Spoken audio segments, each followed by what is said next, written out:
Hi there. My name is Dakshansh Chawda and I'm a student of Engineering Physics, IIT Roorkee. And this is the video presentation for course PHN 313 Signals and Systems. As can be seen from the title, my topic is Fourier Transform and the spectrogram. So I would like to start with the basic definition of a signal. It's a function that represents a physical variable. It encapsulates the behavior of a physical phenomenon. And in this presentation, my focus will be on audio signals. So an audio signal can be represented either as a variation of intensity or amplitude with respect to time, and this is called a time domain representation, or we can represent it in terms of its frequency components, with each of it given a weighting or a strength of its own, and this is called the frequency domain representation. A switch between the two representations is brought about by Fourier transform. According to Fourier's theorem, a signal can be represented as a linear combination of sine waves, or better to say, a signal function can be expressed as a linear combination of sine and cosine. For a periodic signal, we have a Fourier series represented by this expression. The A and B here are the Fourier coefficients which give weights to individual cosine and sine terms. For an aperiodic signal, we have a Fourier transform given by this expression. The bottom one is basically the inverse Fourier transform. Now in this presentation, I won't be discussing the mathematics of it all, but from this section, I want just one thing to discuss, and we will basically try to decompose a single spike into its frequency components. So we begin by taking some sine waves of different frequencies, say omega, 2 omega, and 3 omega. And here's the resultant wave packet. So this wave packet very loosely resembles a spike. But here's the magic. As we add more and more sine waves of increasing frequencies, the width of the peak decreases. This is the main peak here, and as the number of sine waves increases, the width of the peak decreases, and the amplitude of these residual peaks also decreases. And adding more sine waves of ever increasing frequencies allow us to get a resultant wave packet that looks exactly the same as the original signal, as the original spike. So the key takeaway here is that the tighter is the time window for the wave packet, the more frequency components are required to make that wave packet. We get a single spike that exists only at one point in space. We require an infinite number of sine waves, each of which exist themselves at all points in space. Moreover, these waves are of different frequencies, so the resultant spike does not have a well-defined notion of frequency. At the same time, a wave which has a well-defined frequency is a simple traveling sine wave that exists infinitely in time, so the time of its existence is undefined. Now this resonates with the concept of uncertainty principle in quantum mechanics. In fact, it has got a name of its own, the Gabor limit. It's the uncertainty principle in time frequency analysis. It limits the ability to simultaneously attain high resolution in both the time and frequency domains.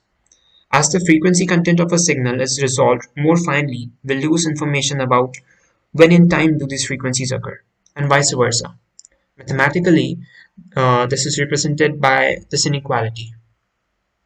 Now coming back to audio signals, consider the famous composition by Beethoven, Fur Elise. And let us assume that it is represented by this. Here's the time domain representation, and here's the frequency domain representation.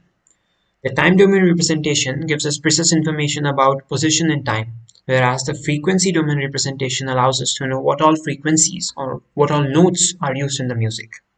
But even though we have both these representations, we don't know exactly what notes were played at what time. But as we saw in the previous section, there's an inequality governing this phenomenon. So there is an optimum way so that the inequality turns into an equality. That is, we can just get an optimum to both. And it is possible to have such a trade-off between the attainable resolutions in the time and frequency domain, and this is brought about by the Gabor transform. The Gabor transform is also called short-time Fourier transform. Short because instead of computing the Fourier transform over the entire temporal range, we take a small Gaussian window of some fixed width and convolve the Fourier transform with this. Then this Gaussian is moved across the signal in time. Why Gaussian, if you ask? It's because the time evolution of a Gaussian wave packet is Gaussian itself. And this is crucial because it's the width of the Gaussian that decides the resolution of time and frequency domain. Mathematically, the Gabor transform is computed by this expression. The first two terms here are the usual Fourier transform, but then we have convolved it with a Gaussian. And the result of this is a time frequency plot called the spectrogram.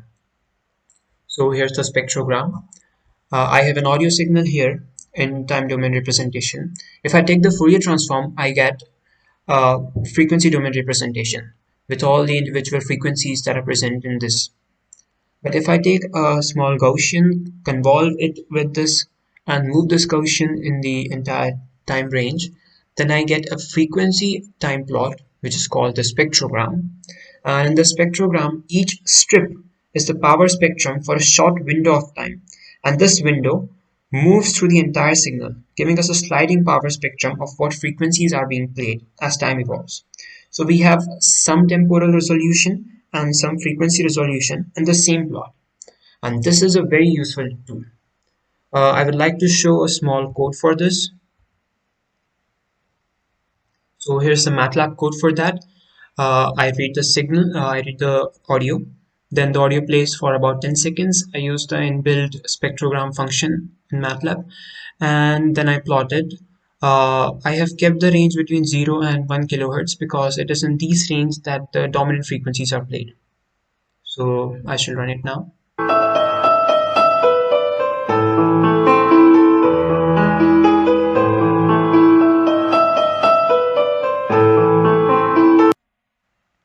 So that was the iconic intro of Fur Elise, and here's the spectrogram. Now I would like to analyze the spectrogram a bit.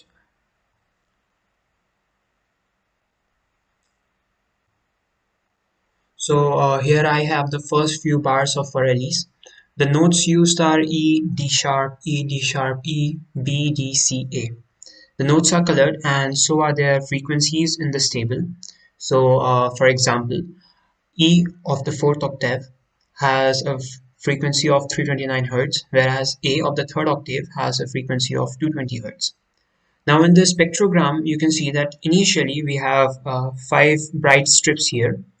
The upper three, uh, are somewhere between 350, somewhere around 350, and the lower two are just below it, but these are not properly aligned. That is, they're not played at the same time. Now, this 5 notes resembles these 5 notes here, and a slight look at this table reveals that these 5 notes are indeed E and D sharp. Another thing to note here is that these 9 notes here are repeated after some time in these 2 bars. And in this spectrogram, this pattern here also repeats itself over here. So basically, what we are observing is uh, this music notation representation in the spectrogram. Other things, there are many other strips here. This is basically, some of this are noise, some of this is due to the instrument vibrating, and there are some which are due to resonances. Whenever an E is played, all other E in the octave higher or lower to that main are also played due to resonance. So if you look here, we have 3 strips and 2 very faint strips below it. Now these 5 strips are nothing but the resonance version of the 5 strips here. These are played because of resonance. So using spectrogram, we can analyze music. Spectrogram basically helps us to get a visual representation of an audio. And not only music, but it has applications in speech recognition, speech synthesis, and sound classification. There are apps like Shazam, which recognize music using spectrogram and Gabor transform based on these. And there are also applications of this in classifying sounds of ocean. Basically, the ocean has certain noise in it. Some of it is due to marine animals. Others are due to the activities, human activities. and the life of ocean, or basically the ocean health, is adversely affected due to anthropogenic activities. Now, based on Grabo transform and spectrogram, we classify the ocean noise, and it helps in identifying the key activities that degrade the ocean health so that they can be curbed or limited. So this way, it helps to save the ecosystem. So that was all for the presentation, and I hope you liked it. Thank you very much.